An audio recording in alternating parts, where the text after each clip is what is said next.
अवध सद्भावना समिति के आयोजक कहाँ गए राजकुमार जी?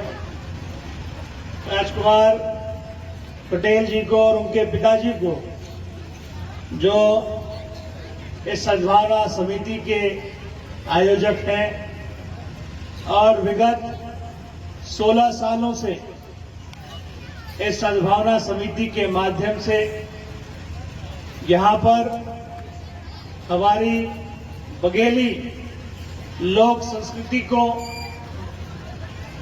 मजबूत और कायम करने का काम कर रहे हैं। मैं दोनों पिता पुत्र को बहुत बहुत बधाई और शुभकामनाएं देना चाहता हूं। लगभग 1 घंटे से हम लोग यहाँ पर आए हैं और विभिन्न गांव की ग्राम पंचायतों की समितियों द्वारा यहाँ पर अहिराई, सेला, कर्मा, गुदुम बाजा और फाग गीतों को सुनने का मौका हमें मिला। इसी तरह की संस्कृति हमारे निमाड़ में भी होती है, जिसको हम भगोरिया कहते हैं।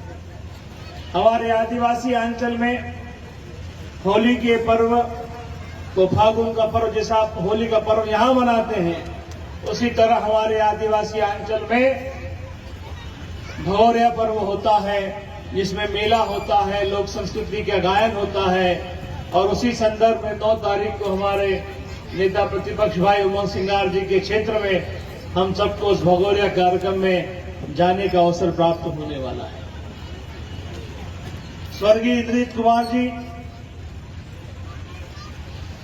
राजनीतिक क्षेत्र के एक अद्भुत संत,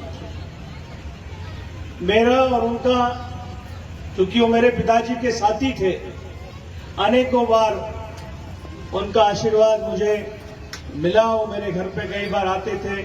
भोपाल में कई सैकड़ों बार मुझे उनसे मिलने का मौका मिलता था। कमलेश्वर भाई, हम दोनों भाई एक साथ उनसे मुलाकात करते थे कई बार।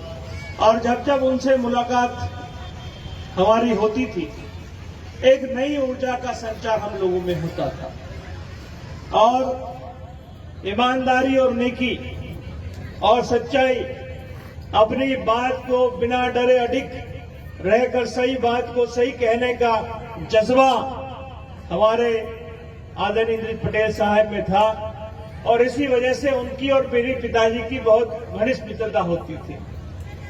पिताजी के बारे में सब लोग यहाँ पर जानते हैं, हमारी बुआ जी के बारे में सब लोग यहाँ जानते हैं। जब बुआ जी नेता प्रतिपक्ष थी, और मुझे याद है उमंग भाई, आपको शायद याद होगा कि जब बुआ जी नेता प्रतिपक्ष थी, जब हमारे खरगोन जिले के जो सांसद चुने गए थे 2007 में, कृष्ण मुरारी मोघे, उनके खिलाफ अब 100 प्रस्ताव लाने का काम जमुना बुआ जी ने किया था।